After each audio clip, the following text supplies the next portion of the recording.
They've been called death traps by some, and today there's a push to ban all Canadian schools from using 15-seater vans.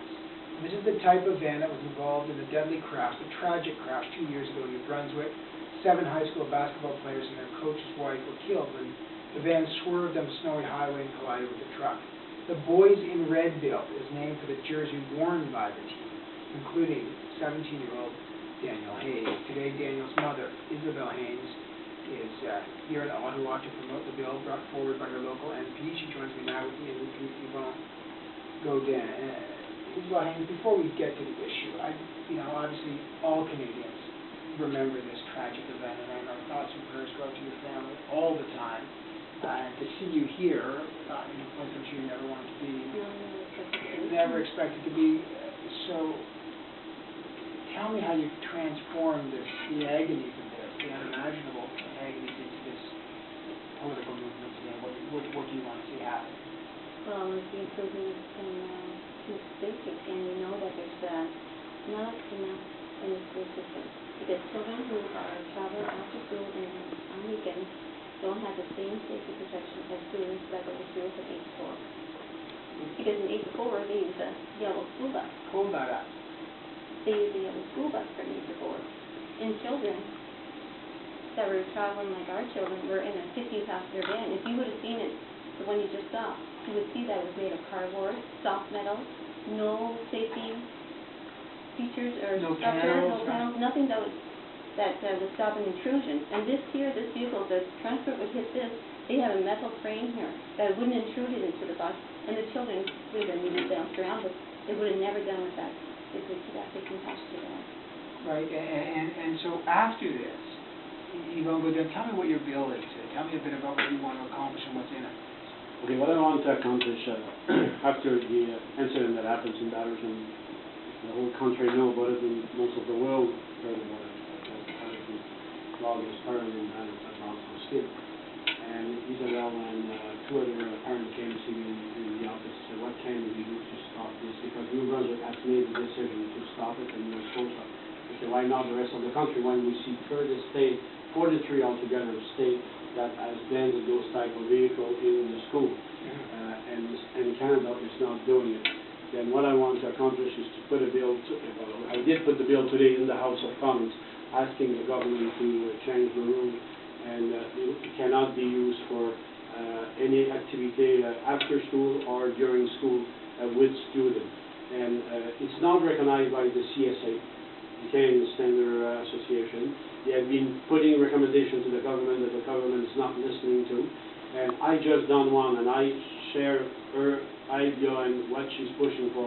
We don't want to see any more things across our country that something happens like that. I want to show you, we contacted Transport Canada today after Mr. Godin put forward his bill today, and here's their reaction. They gave us the following statement. I think, Jerry, we've got a board of this. This accident is a terrible tragedy.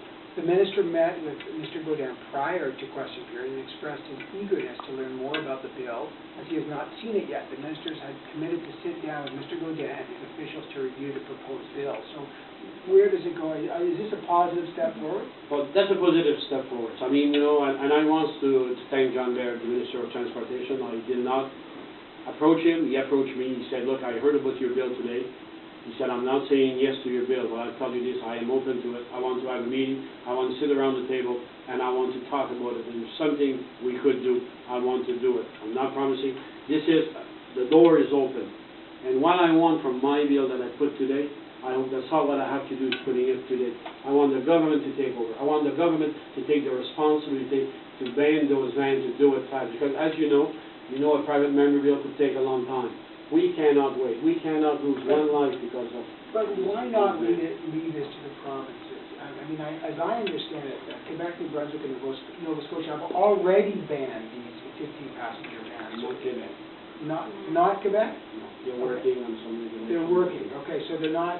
So does this have to happen at a federal level? Well, New Brunswick, they had a choice. Every province has a choice. The TSA has sent a recommendation. And in 2005, 2006, 2007, 2008, it was all recommended that each district or province can either use a 50-passenger van or a multi-function utility vehicle.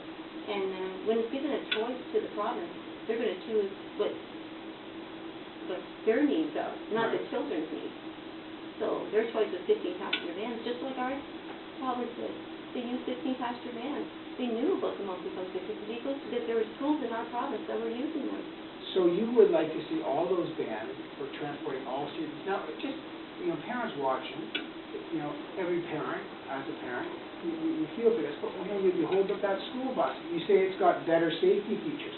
But, sometimes our kids go in buses and there's no seat belts in school buses. I mean, how far behind are we in terms of protecting our kids when they're using school transportation?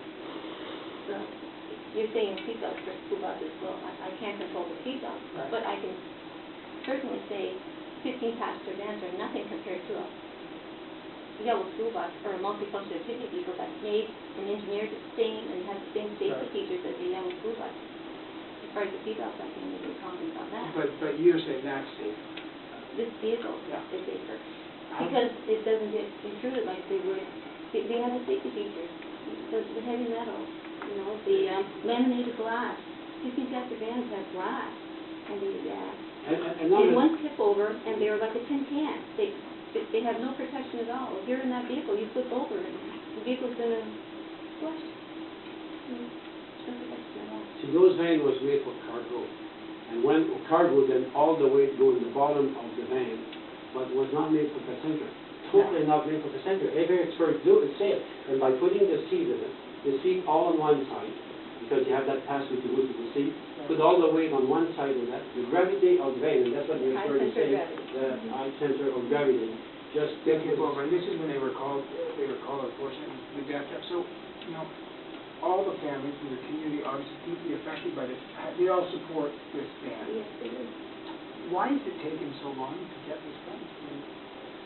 You think it might have been done immediately, and so why is it taking so long, and how fast can this happen? Well, the coroner, and correct me if I'm wrong, but the coroner, when they done the investigation, they really made a recommendation to be amended all across the country.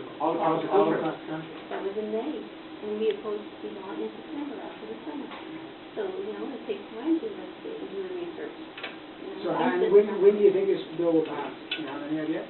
Well, I hope, but like I said, I want to go with hope that the government take over and do it very well.